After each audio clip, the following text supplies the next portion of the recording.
Montenegro. Ayan, mabilis po yan. Yung pinangarap kong sakyan, Star Horse. Hindi naman natupad. Dito ay nandito na po kami sa Lucena Port. At bago po ang lahat po ay magpapasalamat po muna ako sa aming pagbakasyon sa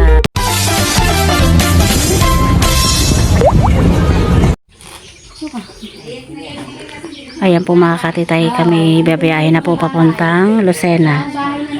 Ayan po. At yan po yung aming mga dala-dala. Bali, hatid po kami sa pier ng pinsan namin. Ayan. Tao na lang kailangan. Ay, ano na sa tinan? Pangat na.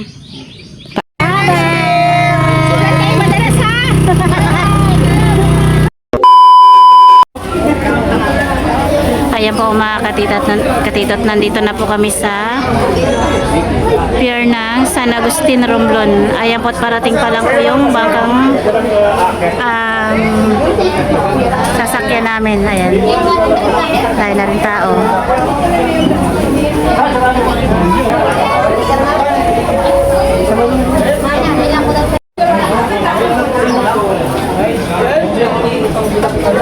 Bali, yun pa rin po yung aming sasakyan, Montenegro. Ayan, mabilis po yan.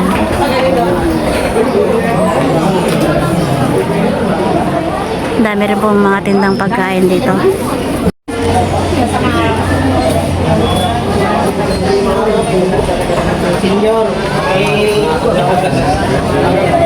At marami din pong nagbababa ang pasahero galing Romblon.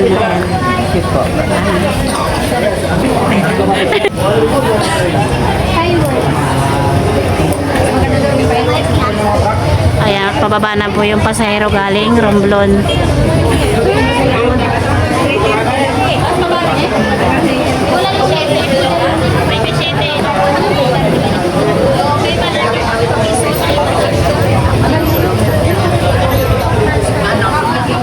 Maraming tao. Parang pumapasok na iba.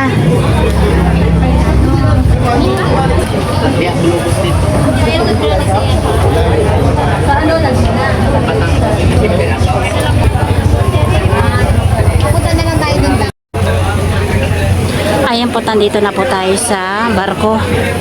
Bali, nakakyat na po tayo. Ayan po, hindi po natin malalaman kung kailan po ulit ang balik namin dito.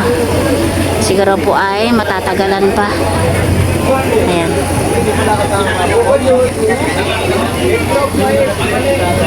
Sana ay na-trip po kayo dito sa San Agustin, Romblon. Ayan po. Marami din po rito mga magagandang mga beach. Kaya kung gusto nyo pong bakasyon dito ay marami pong mapupuntahang beach dito. Ayan po.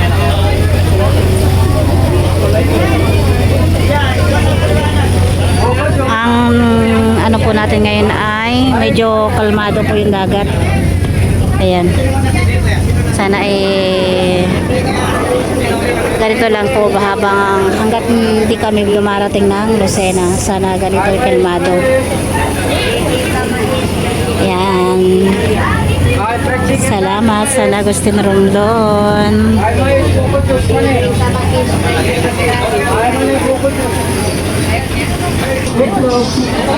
Ayan po, marami din pong mga pasahero. Ayan, punong-puno.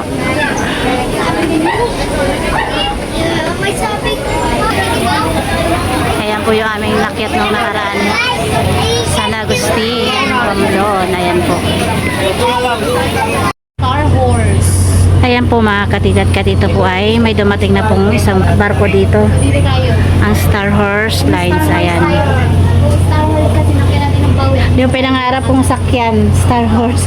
Hindi naman natupad. Pinangarap kong sakyan. Ang Star Horse hindi naman natupad. Ay, at galing din po yan ng Romblon. Yan po, biyahe na rin po niya na pupuntang Lucena. Kahit ako masakay ako sa layo na yan. Yan po, pagkaalis namin ay alis na rin po yan.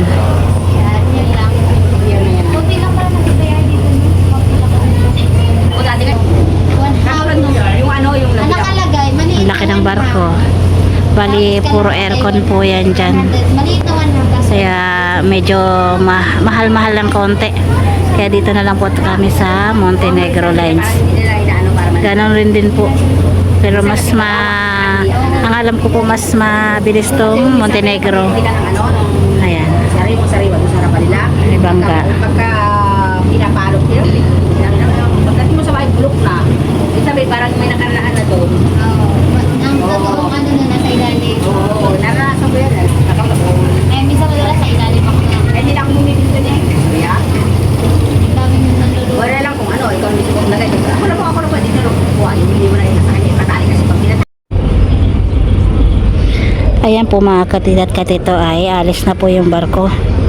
Ang alis po ay alas 3. Ayan po.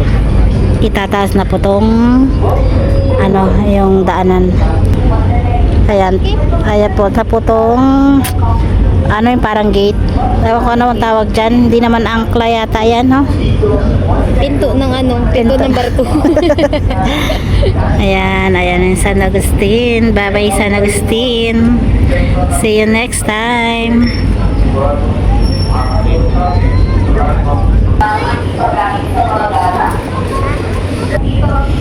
Ayan po, umalis na po yung nag-inspection dito sa barko. Ayan, paalis na po tayo.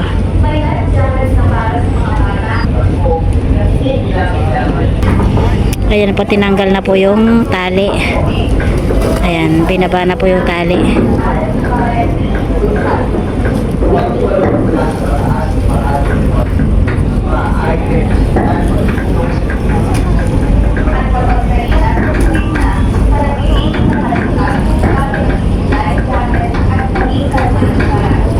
Ayan po, umaandar na.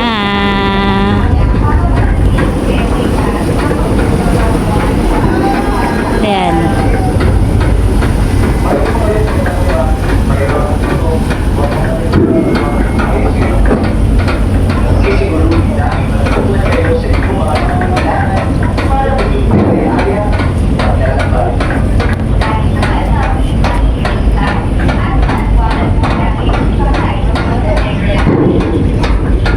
Bye, San Agustin. See you next year, maybe.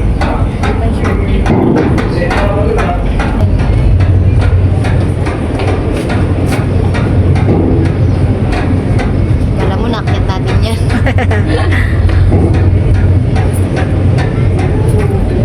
Ganda may ilaw yun.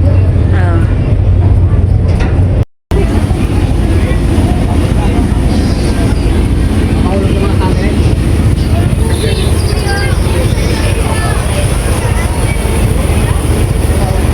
Ayan po, nauna po kami umalas dito sa Star Horse.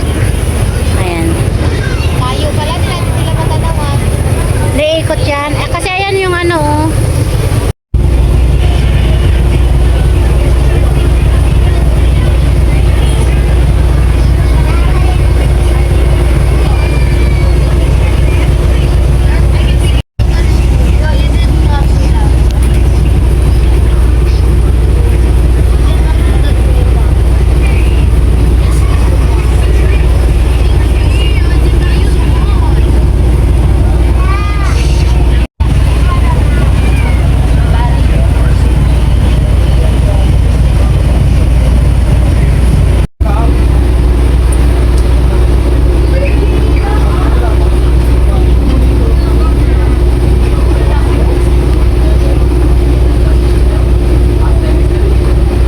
Many unbearable hours later. Ayan po mga katidat katito ay nandito na po kami sa Lucena Port. Ang aga pa po namin 11 pa lang po ng gabi. At babiyahin naman po kami ng papuntang Cubao. Ayan. Papuntang Cubao. At doon doon na rin po kami magkikita ni na Tito Dayo at ni James sa Cubao. Ayan.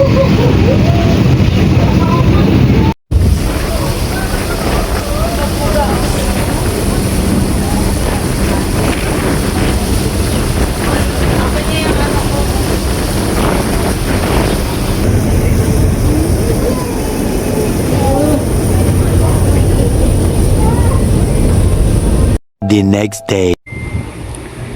Ayan po, magandang hapon po mga katito at katito. Bali po ay nandito na po tayo sa Zambales. At bago po ang lahat po ay magpapasalamat po muna ako sa aming pagbakasyon sa San Agustin. Bali po ay bago pa kami pumunta ng San Agustin po ay nag-usap-usap po kami magkapatid na magre-rent na lang po kami ng isang matutuluyan dun sa San Agustin. Malapit din po sa beach sana. Kaso lang po nung dumating po kami dun tiningnan po ng ate ko malayo daw po sa beach at saka mahirap daw po yung daan papuntang beach. Kaya napagpasyahan lang po namin na doon na lang po na tumuloy dun sa isa namin kamag-anak na nag-alok na doon kami tumuloy. Ayan po, magpapasalamat po ako sa Family Manso, kay Ate Jocelyn Manso, kay Uncle Pedro po, kay Rina Rose na nagbigay po sa amin ng tapoy, at kay Maribel, at kay Kuya Roque na hinahatid po lagi kami sa pinupuntahan namin na malayo na ang kanyang tricycle, at kay Pumping, at kay Paul Jan Manso, at kay Kaloy, at kay Nini. Ayan, maraming salamat sa inyong pagtanggap sa amin dyan. At kay Ate Minerva po na kahit po sa malayong lakaran namin ay sumasama siya at hindi po kami iniiwanan. At sa pagbigay niya ng yung inulam po namin na langka at saka yung manok na native. Ayan, maraming salamat po kay Ate Minerva